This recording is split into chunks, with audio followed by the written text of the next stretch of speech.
Hello? Okay, all right. Thanks a lot to Gordon for the kind introduction. And also, I'd like to thank the organizing committee for inviting me and giving a talk on a topic that I've been working on for the past 2 decades, that is on time series. I think I'd like to start with my talk with a blank space.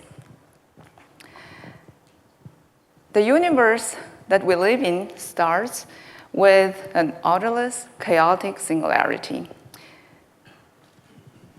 So the Big Bang marks the birth of the time and space, which essentially gives us the meaning of structure, life, and many others.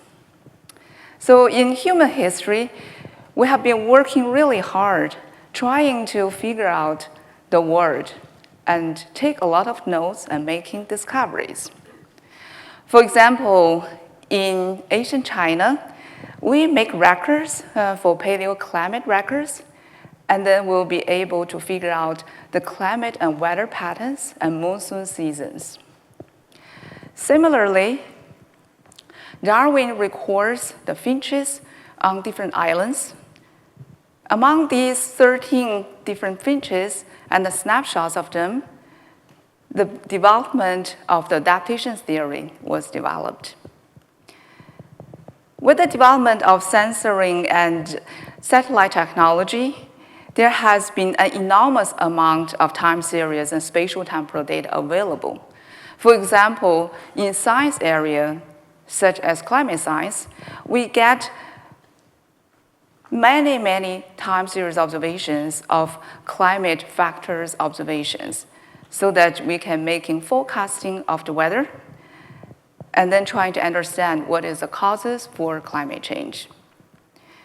Similarly, in health domain, the doctors starting to looking at sensor data from ICU room or from the mobile device to understand the human body so that we can have better treatment and diagnosis in the longer term. Similarly, in engineering field, for example, in transportation, we started to get a sensoring data on transportation system, where we get access to petabytes of data recording the traffic flows so that we can make a prediction in terms of the future traffic patterns and then give better ride-sharing services. And for this particular conference, the web conference, there's also lots of time series data. For example, we have the web traffic monitoring and also forecasting task, e-commerce sales forecasting, and then social network, where we recorded people's tracking activities, retweeting activities, so that we can figure out what is going on with the social media and how the friendship forms and how it evolves. So as we can see, the time series is really ubiquitous. It is everywhere. And so far, we have also seen a lot of successful examples. We've seen GraphCast and Pangu provides the transformation in weather forecasting. And similarly, we see Amazon was using forecasting to provide better services for supply chain management. And then the ride-sharing companies such as Uber, Lyft, Didi, and many others are really utilizing these different type of forecasting and analysis tools to provide ride-sharing services so that we can commute from one point to another. So let's back to the basic question. What is time series? When we look at the definition, I would say that it is very simple. It's basically just say, oh, it's actually a series of data points indexed in time order. We've seen many examples of that. But I would say that this is really on the surface. When we think deeply in terms of what they are, I would say that let's go back to a lot of the philosophers and also physicists. So the first one that I would quote is from Aristotle. He says that time is really a measure of change and is measured by change. So as we can see, one central concept in time series is really the dynamics and the distribution change. And then when we go to Einstein, he mentions that A human being is part of this universe is actually partly defined by time and space. I think the fundamental thing that he hinted there is really what are the latent structures that is underneath this time and space observations that we discover. And there, when we try to really solving this fundamental task of time series modeling, I would say that there is a lot of frontiers that we can push utilizing AI technologies in this new era. There are two major challenges I would like to share with you. So the first one, I would say this is really a very quantitative description of the dynamic system from all these time series data that is really beyond the common sense physics. In there, that means that we're going to get a lot of breakthroughs in multi-resolution AI, non-stationary AI, and also the physics-informed AI. And then on the other side, another aspect of the challenge is that humans are more capable of handling concepts. It's more discrete. And therefore, how we can actually democratizing this high-dimensional real-time dynamic system represented in time series with continuous value for human cognitive to understand and operation, this is a really major challenge we're facing. And therefore, human-centered AI and interpretability, as well as sometimes we have limit of data, which leads to data-efficient AI, are really of great interest to the community. So at one time that when we think about the problem, I started drafting in terms of the bigger picture of time series research. I would say that when we look at the different type of tasks that are listed here, probably the most thing you heard about is forecasting. However, I would also argue there are many other interesting tasks. For example, how do we do causal analysis? It's not only causal inference in terms of the graph structure, but also causal inference answering what-if questions or counterfactual analysis. We should also be interested in generative models. Fundamentally, how we will be able to reconstruct the universe that we are living in and then better adapt to it is a fundamental question where only generative model will be giving us the answer. And similarly, for practical applications, people are really interested in detecting anomaly, taking actions, and therefore anomaly detection in time series is also a very important topic. And when we look down in the practical data perspective, we also see many other different sets of challenges. For example, we're looking at the data we'll collect through multi-resolution, and there are a lot of missing data due to the censoring technology or human errors. Or we're looking at the multi-model interacting between time series and text, image data.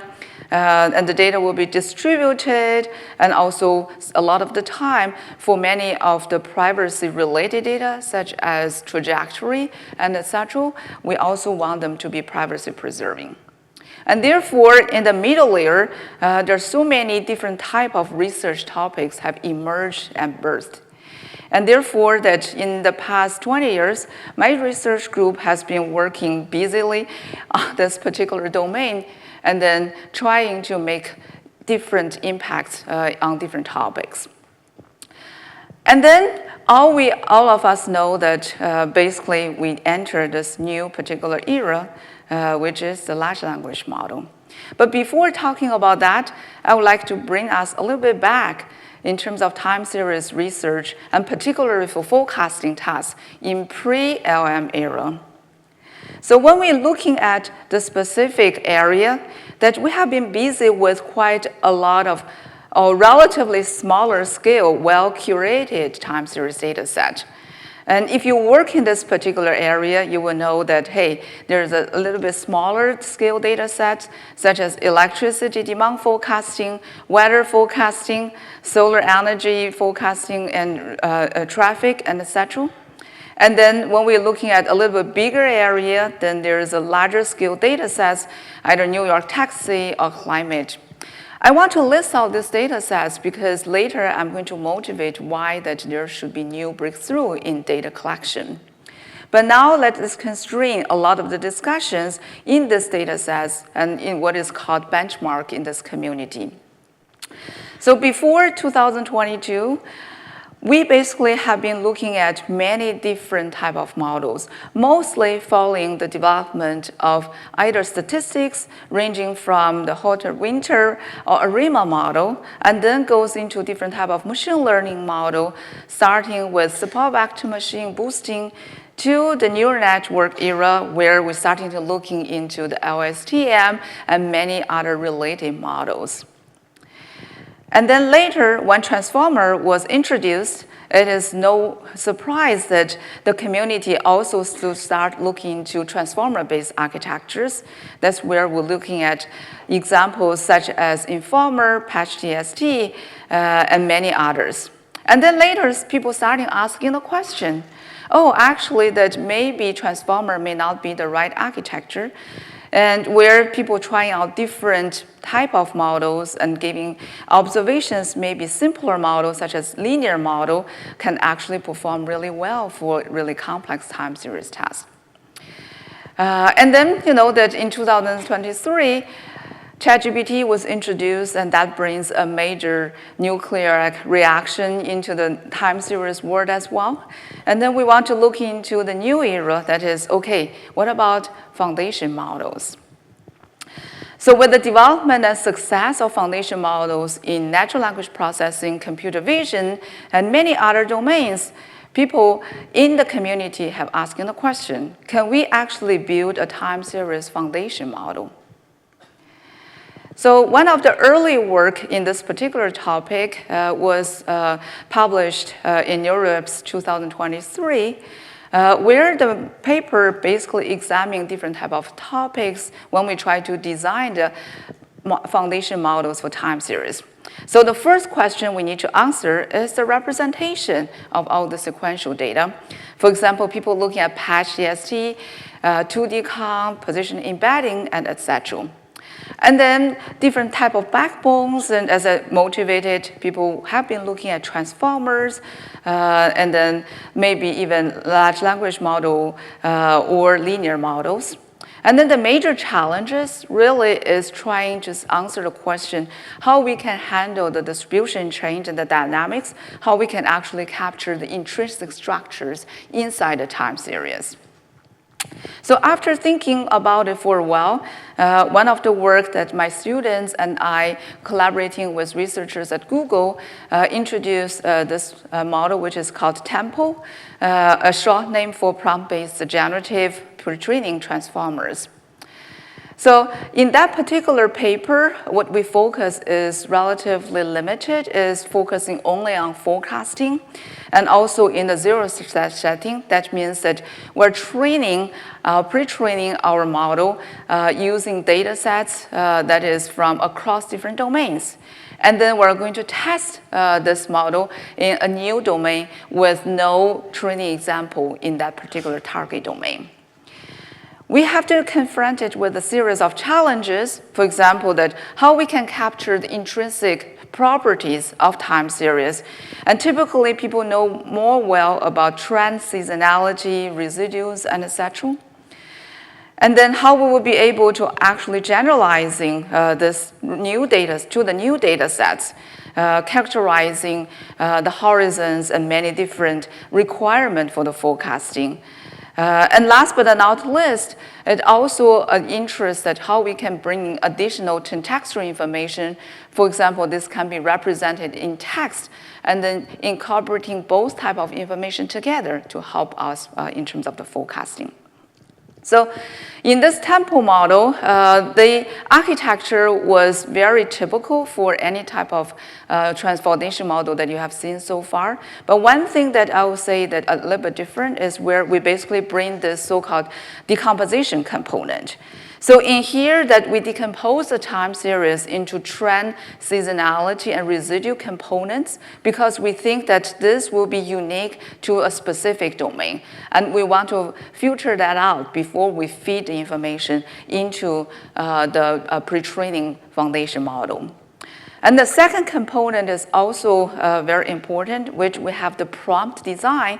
For this prompt design module, we will be able to get the embedding of these seasonality, trend, and residues together with the contextual information so that we'll be able to get a better embedding and a better adaptation to the new target domain.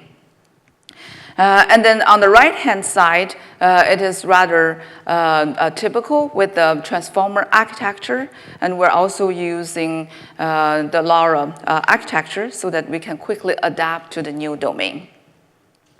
So next, I want to just quickly show the experiment results where we see how Tempo were able to perform comparing with state-of-art.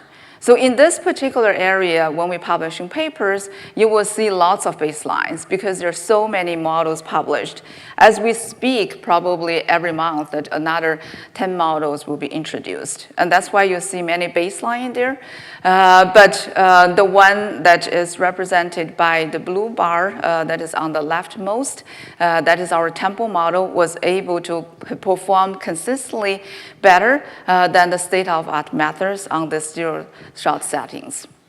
And similarly, we're also trying to compare how the zero-shot prediction comparing with full shot compare with the traditional methods, such as Informer, PATCH-TST.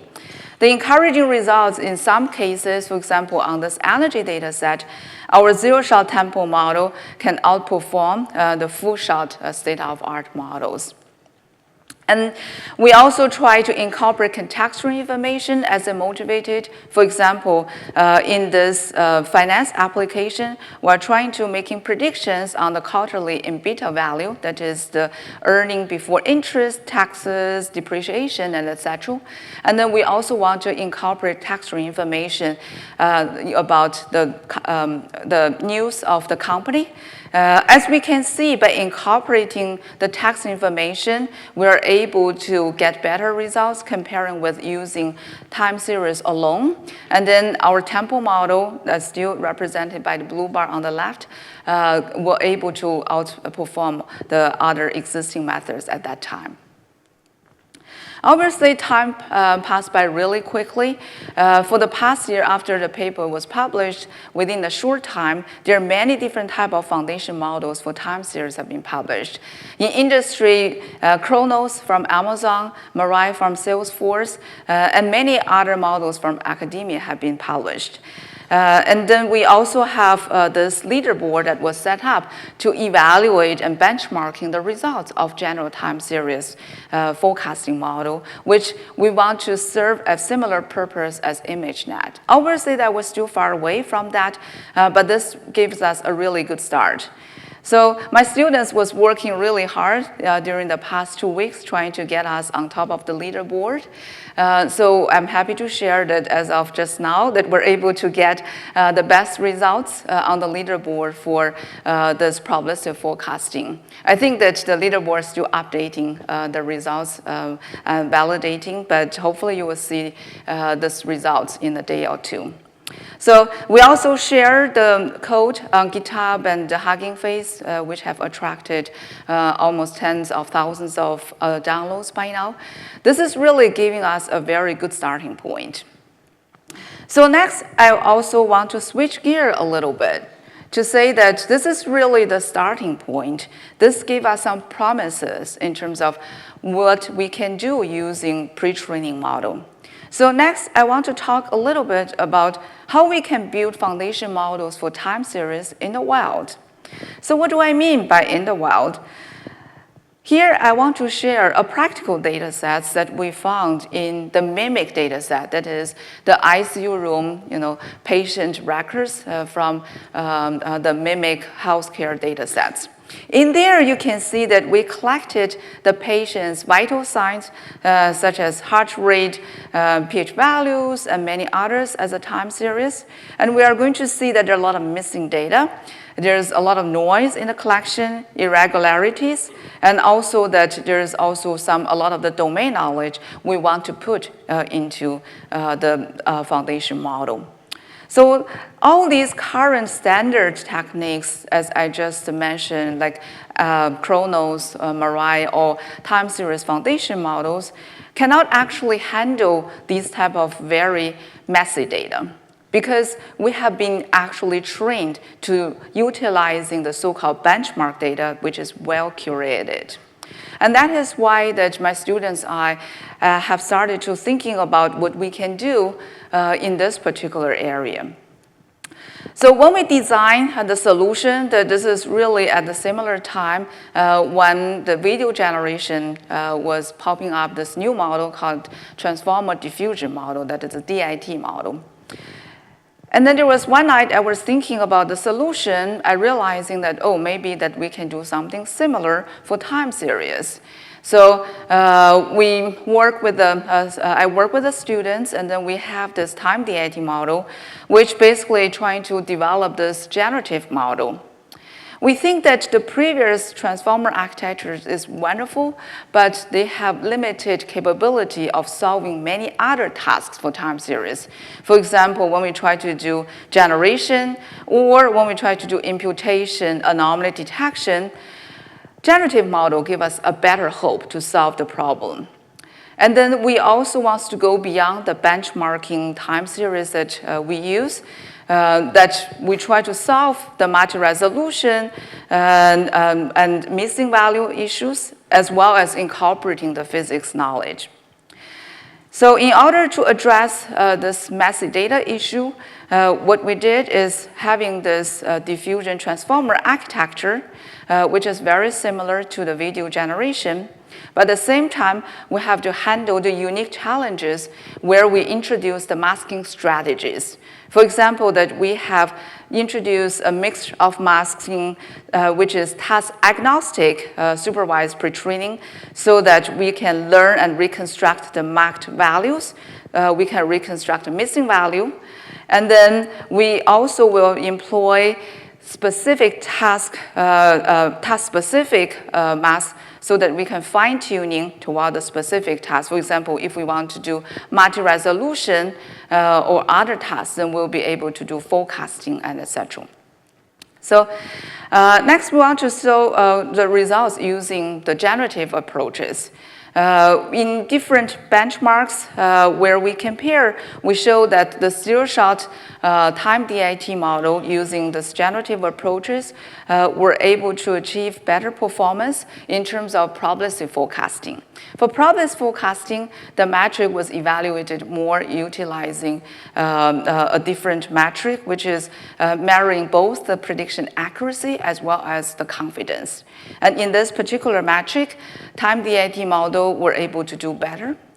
And then when we try to looking at how we perform in terms of the specific cases for missing value or multi-resolution, time DIT model also were able to outperform. And next, we want to take a look at the generation task, where we basically trying to generate time series given a limited amount of domain data in the target domain. In order to evaluate how well the generative model will generating samples, that we resort into the discriminative score and others. And then in here, we show that our time DIT model were able to generating better samples compared with the alternative using diffusion model. And next, I also want to quickly show in here where we see that we visualize the samples we generated using that particular target domain. So here, the blue one are our ground truth, our generated samples, and then the red one are the ground truth. So we want to have a good mix between them, where we show that in the time DIT model, which is actually showed in the first chart, that we have a really good mix. And then for other model, for example, for the VAE model or the GAN model, the mixing was very bad, and that is why a lot of the time we're seeing bad results in there. After addressing the practical issues, I also want to switch gear to talk a little bit how we can incorporating the physics knowledge into the domain. In many scientific fields, that we are not only satisfied with generating the time series, but also the domain experts would like them to follow some particular PDE equations of physics knowledge.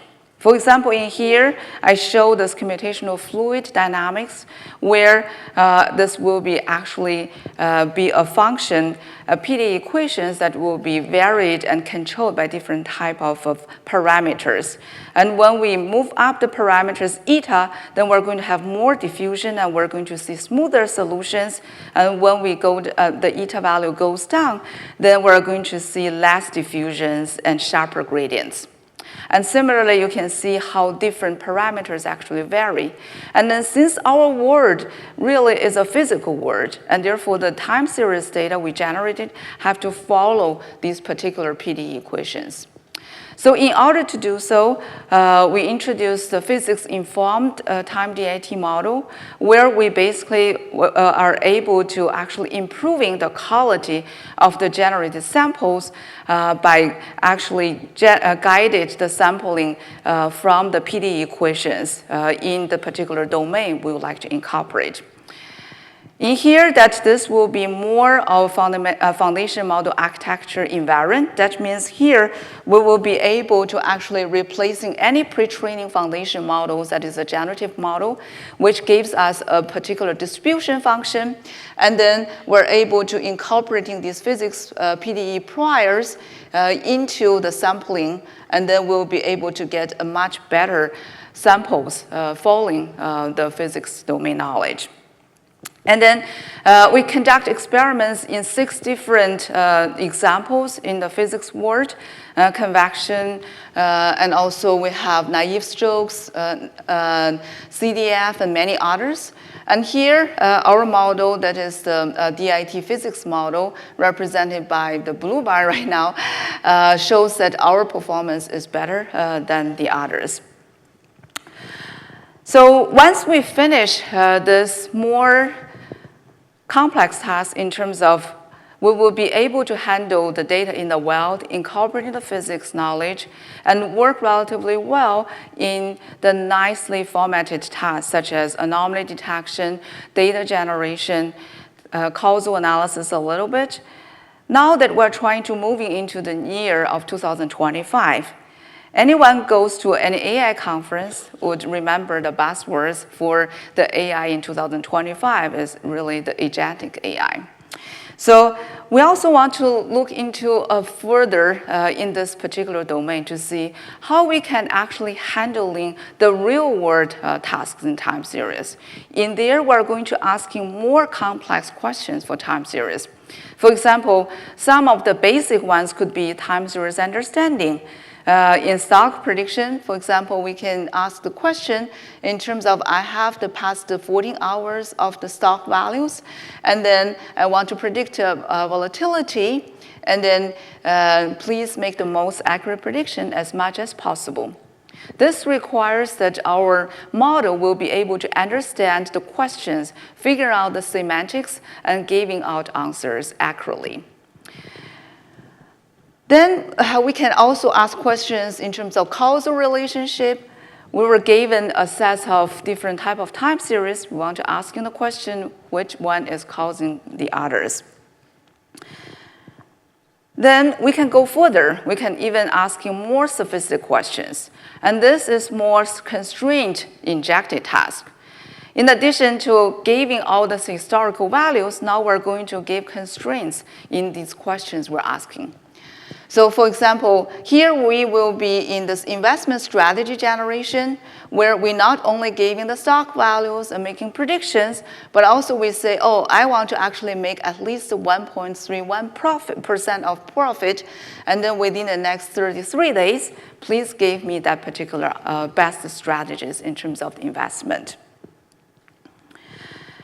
Furthermore, in the scientific domain, people will starting to asking questions that with domain knowledge. We'll say, okay, now that I have these historical values, right? But I also know that for the things I'm interested in predictions, there's also other factors I want you to consider, but I don't have the data. For example, the relative humidity or zenith angles, right? They will influence the solar power.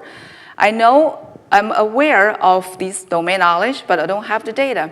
I want you to go ahead and grab the data and then utilizing them to answer my complex questions. So these all comes into all this more sophisticated world into time series modeling. That means that we're trying to design either co-scientists or this agentic AI world where we're now working with a human to answer more complex questions. A convenient solution to this will say, okay, why don't we just ask ChatGPT, DeepSeek, right? Maybe they will give us the answers.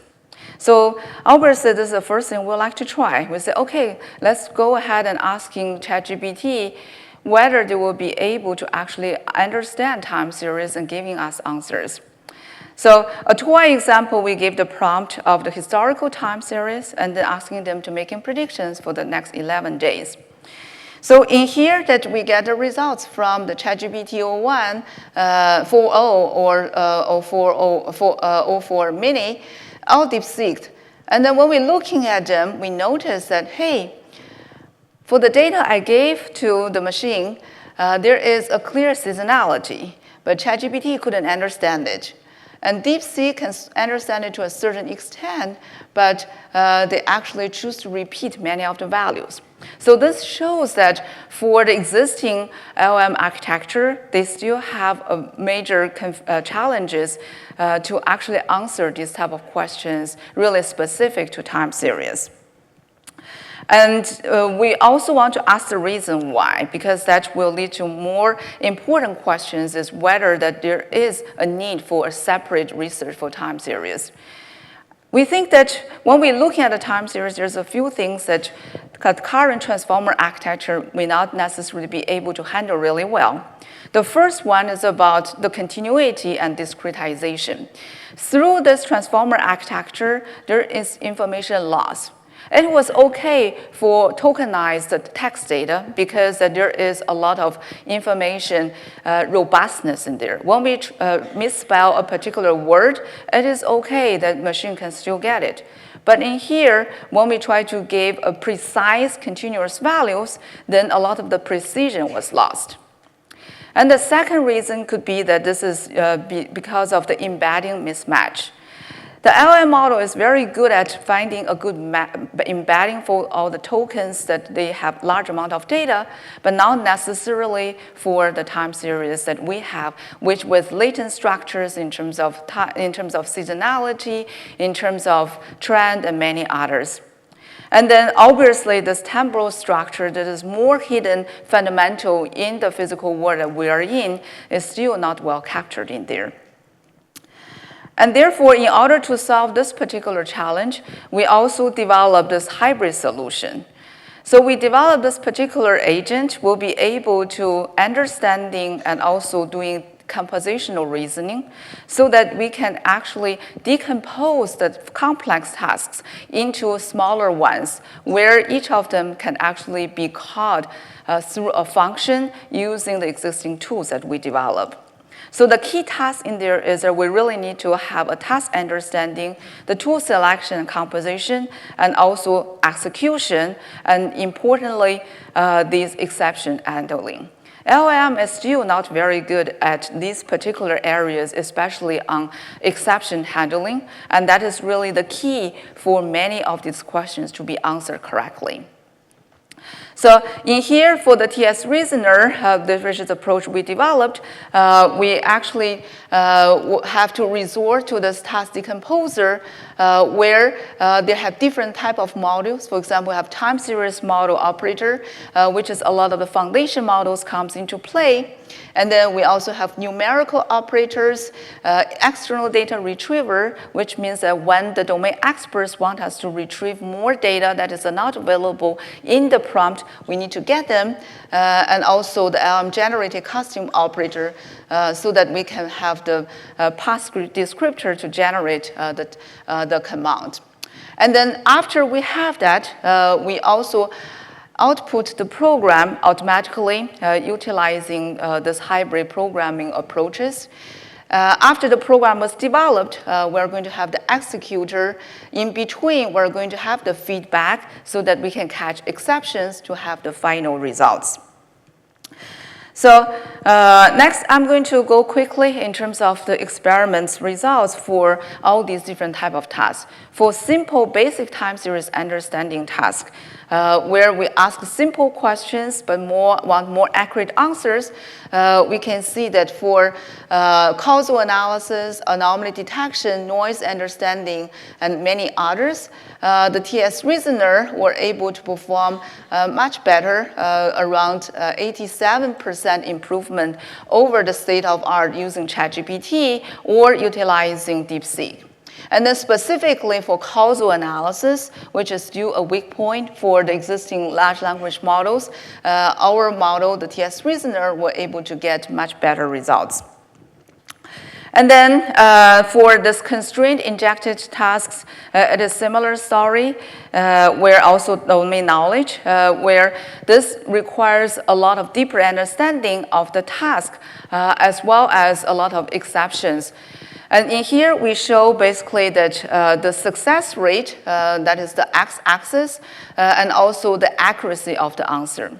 So as we can see in here, many of these different type of models, for example, here we have DeepSeek, they were able to provide a lot of success rate. That means that they were able to provide answer, but the accuracy of the answer is low.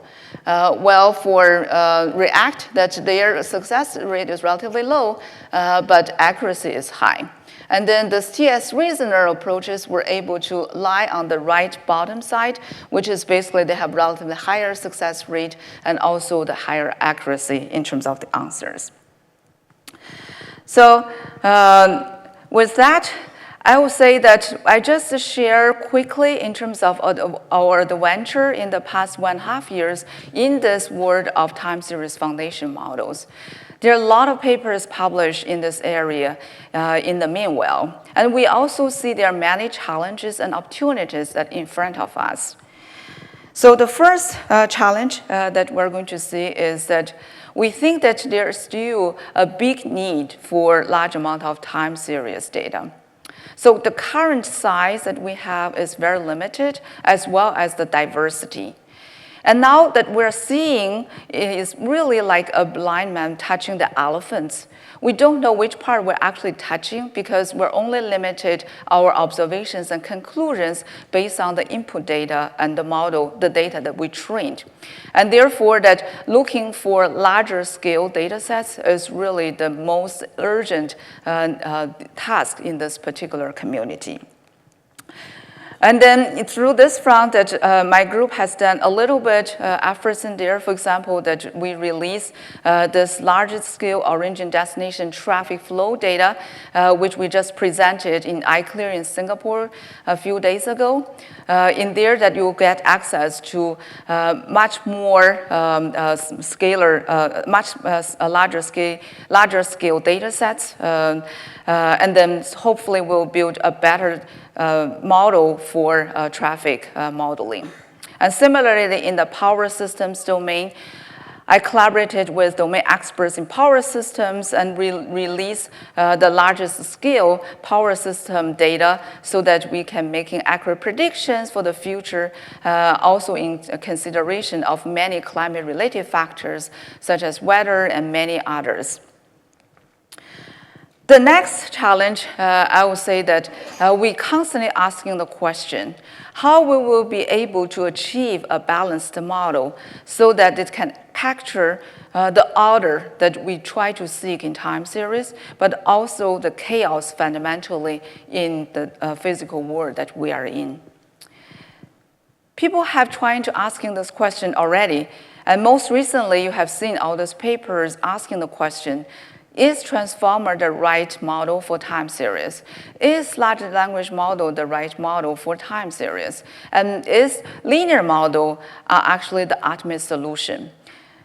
I think this is a really good time for us to reflect, because we sort of were able to carry it over on this whole ride by the development of sequential modeling, starting from LSTM to recurrent neural network to transformer architectures. Time series domain have been fully utilizing what has happened in the sequential domain, and then we're able to get promising results. But now that we're at a stage that it's the problem and the challenge is left that is very unique for time series data. And therefore that we have to look for this really balanced model where we can achieve the better modeling for time series and spatial temporal data. And the last one, I would argue that is causal modeling is really the fundamental in time series and also essential for time series. There has not been a lot of research work in this particular area. It is very unique for time series in the sense that in time series, we were given a natural sequential orders. That provides a lot of information when we try to do causal inference or counterfactual analysis. And there's a lot of work that has been trying to give some good attempt to solve the problem. But obviously that causal should be embedded not only in the analysis, but also for the foundation models in general. So I was, as a researcher, like many of you, that were in the tsunami of foundation models and large language model. And even my students were actually asking me the question that, oh, should we actually switch to large language models and being an expert in natural language processing? I would argue that I still think that time series deserve a full amount of research in this area, and there are so many open problems that we haven't actually finding the good solution. So I come from Los Angeles. I know that Hollywood does a much better job of convincing than others. So if you watch the White Lotus in season 3, Laurie gave this really nice quoting, and I think it's really informative for many of us. She said that I don't need religion or God, or in our case, large language model, to give my life the meaning, because time itself gives its meaning. So with that, I would like to thank my group working really hard to make sure that time series community is really alive, as well as many other researchers in the area that in the seat, and also funding agency. So finally, thank you very much for staying with me instead of sightseeing in Sydney. Thank you.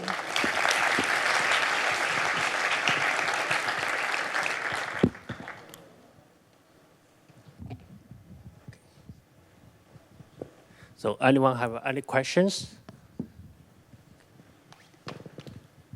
Could you comment, let's say, discussion at iClear a few days ago, right, was about these world models, right, which effectively they operate in the time domain, right, and what some of these papers showed, I mean, it's pretty amazing, including counterfactuals, and so on. But they operate obviously in a slightly different setting as time series, although you could claim that this is some kind of time series, but in different modalities and with much larger feature sets. So could you put this in a context of what you were just discussing? Sure. So I wasn't in the discussion, but giving the context you provided, I would say that a lot of our discussions right now are also limited by the data we observed. So as we see that before we discover the Earth is round, right, we're looking at our observations around where we are, and then we see everything is flat. And then once we developing new technologies and we realize we can sail around the world, and we discover that world is actually a globe. So I think that obviously for all the scientific domains, many of the things are really limited by the data we collected, and then as a result that it could be contradictory from one or another. And then when technology breaks through, there's new techniques, we collect the data, then possibly that our conclusion will be very different.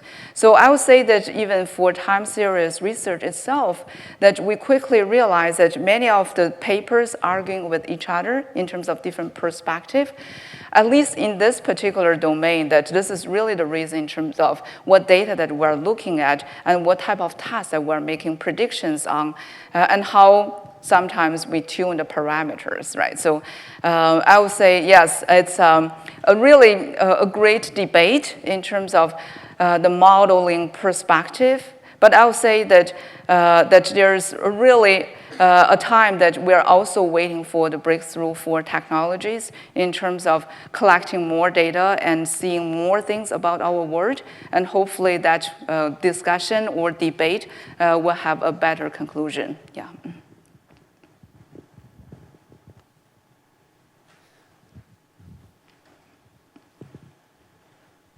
Hi, Ian. Thanks for your impressive talk. So I have two questions. The first one is regarding the rule of time series when incorporating it with LLMs. You have introduced the foundation models for time series and also LLM agents for time series understanding, right? So ultimately, what do you think will be the rule of time series data for LLM? Is it kind of multimodal? One of the data modality will be interpreted as images and so on, or what do you think else?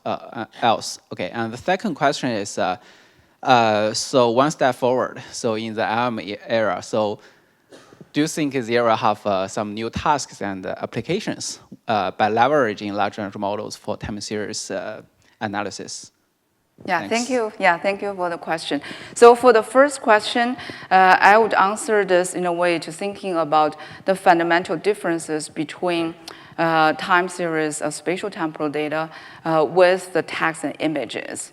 I think many of us would argue that text and images are more complex, and then we already, or sort of extend, to a certain extent, solve the problem for text images by now. And we're going to the new era of general AI. But I would really agree with the speaker in the keynote talk in the morning. I would say that the fundamental things is really about our physical world.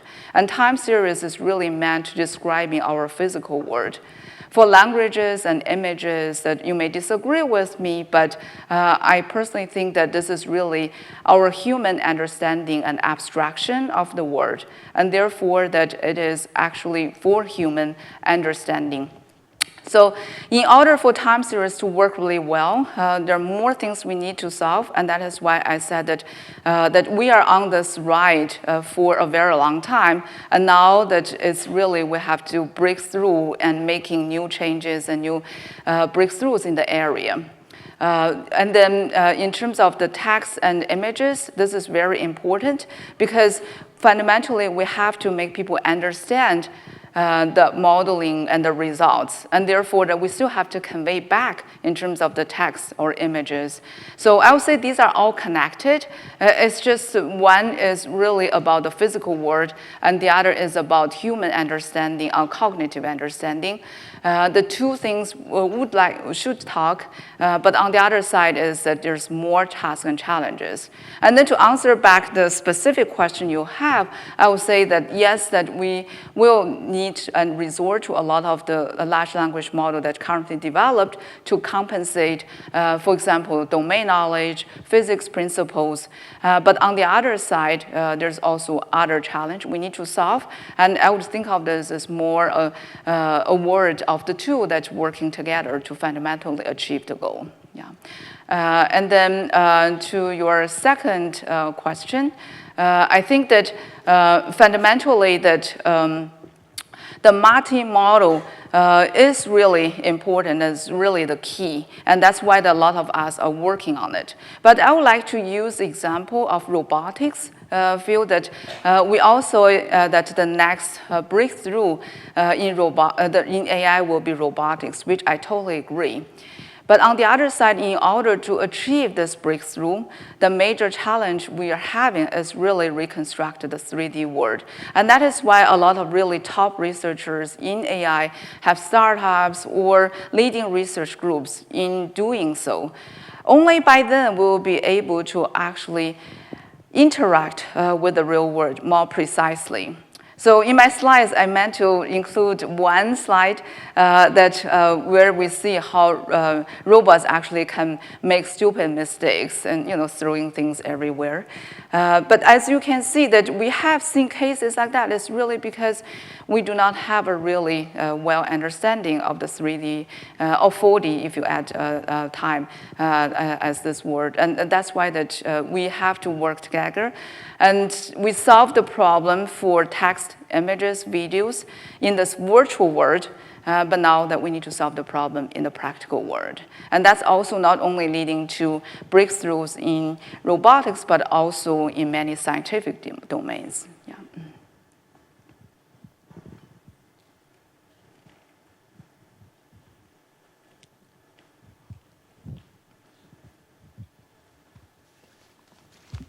Hi, Ian. Thanks for your talk. My name is Jiling from East China Normal University. I'm also working in spatial temporal data mining staff. One question is that you mentioned a lot for time series foundation models, but how about this? But mostly currently the foundation model for time series is for univariate time series. But how about this multivariate time series, or more specifically about this spatial temporal data? For example, that you have benchmark on this OD, this flow, but it's kind of multivariate. But we all know that univariate we can easily using these sequential models, but for multivariate they are different. So can you share some thoughts on this part? Thanks. Yeah, thank you for the question. This is a really a good question in terms of the multivariate time series. For a very long time that we have been working on multivariate time series, but because of the introduction of large language model, which is really handling a sequence of tokens, where that a lot of us have been jumping into this univariate time series.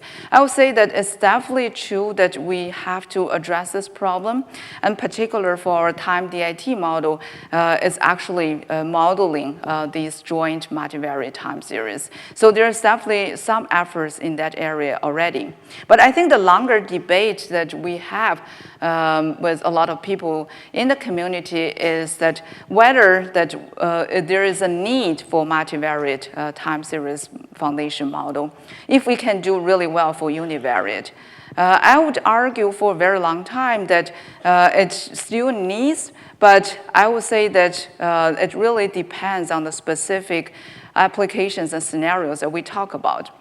In the optimal world, right, it could be that we have infinite amount of data in representing in univariate time series format, then I would say that, oh, probably we don't need it.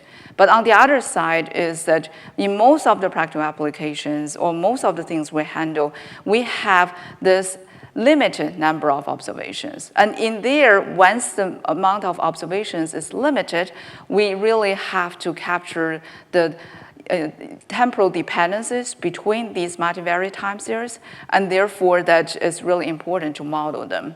I would say in the intermediate part, probably for a very big part of our research, probably we still have to build models that handling the multivariate time series. But ultimately, and I would also agree with many researchers in the domain, if time is infinite, then probably that we can get unlimited amount of observation, probably we do not necessarily need to go with that bound. So it's really a compromised solution in terms of which one we choose. Yeah.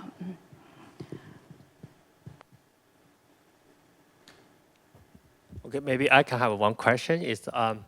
Yeah, when we talk about the time series foundation model, okay, two straightforward solutions. Okay, we can train in the foundation model for time series from scratch. Another one is trying to try a small time series model and plus with the large language model together. So can you give your thought about these two solutions in the future or the current states? So can you just repeat what two solutions? One is for a large transformer, just pure for the time series, training from scratch. Another one uses the existing large language model and then to incorporate with the time series data. So that's the two solutions. Yeah, I think that's a really good question. We don't know. I think that obviously in the field is that people like to try both and then to see which one works better. This is really, how a lot of us were trying to solve the problem or answer that question. I think when we think about philosophical, again, that comes back to the question, how much data we have. If we have large amount of data in time series, then training from scratch, probably would be the way to go. Because a lot of time, as I mentioned, for the text that in there that we actually have introduced a lot of this tokenization where error was removed and then there's noise that was removed or precision was removed through this tokenization. And therefore that we may not necessarily capture the preciseness of the word that we want to capture. On the other side is that when we were given limited amount of data, and then, that it may not be necessarily bad to try starting from the large language model with text and then building on top of it and to see how well that we can actually align between the time series data with the text information. So I think that, again, these are kind of intermediate questions and answers, but for currently that it's the community basically just try a lot of them and then to see which one works better. Yeah. Mm-hmm. Thank you very much. And is there any question? Okay, there's one more. Yeah. So by the way, this is the last question due to the time constraint. Yeah. Pressure for the last question. Ed Chi from Google DeepMind. Wonderful talk. During your talk, what I was thinking about was really the difference between what people have been talking about in terms of sequence transduction and time series. In sequences, we typically only care about discrete time steps and sometimes time steps with varying time parameters, whereas in time series, obviously time is a lot more directly modeled. So I was intrigued by the part of your talk that talked about using these models to try and model physics-based processes. I spent multiple minutes trying to think about how to phrase this question, but I think where I'm going with this is in sort of Michael Jordan's work, there have been a lot of this exploration and understanding sort of quantized information versus sort of more continuous representation of information.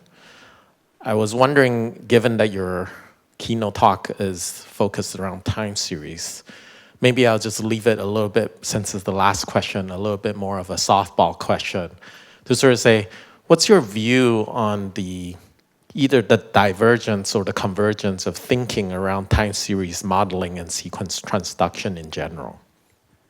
So this relationship between discrete representation of data versus sort of more continuous view, and maybe just as a way for me to leave a little less open, I was very much thinking about our modeling approaches for dealing with normalization, for example, and dealing with, you mentioned Boltzmann distribution, that's a normalization problem.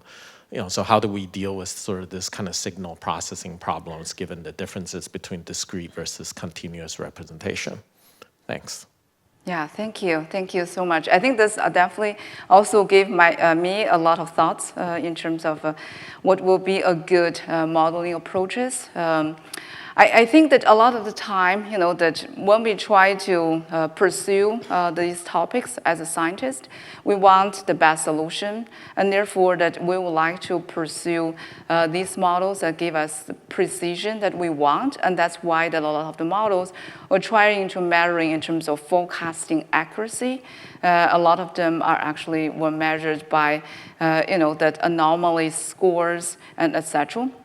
So I think this is one side, is that, and also in physics world or most of the scientific domains, we do want precise capturing of both the knowledge and also the word. And then when we're looking at, on the other side, all these predictions of forecasting or analysis will actually have to be used by human. And therefore, many of the forecasting results, when they were digested by human, they're naturally discretized. And therefore, that whether and how human will be able to digest the results in a way that will be benefit from the precision we have, I think that's really like a good question, we don't know. I can give an example where that we, in supply chain management, right? We're trying to making predictions in terms of the demands. And in there, that when we make prediction in terms of 30 versus 31, there is a big difference, and that will be reflected in the metrics. But to the planner who was working on it, it's probably just rough estimate. And probably 30 and 31 does not necessarily matter. And similarly, we have situations where in stock forecasting, where that we try to say, hey, that whether we should invest or not, buy or sell. Even though we predict the values of the stock prices, but ultimately, when we try to utilizing the results for decision making, it's really discretized. And therefore, that I think that it's really a fundamental question between how far we want to go in terms of precise modeling and cover the truth of the word versus how human can actually utilizing the information and ultimately using them for either scientific discovery or for engineering purposes or for making money. It could be very, very differently. And the answer, I think, would also be very different. But I'm more on the more precise word, and that's why that I still think that it's better to have a well-captured modeling so that we can differentiate between discretization versus continuous. Yeah. Okay, thank you, everyone. And this is the end of the question and answering, but you can still come along to ask a question to Professor Yan Liu face-to-face. And please join me to thank you for Professor Liu for his welcome talk. Yeah. Thank you.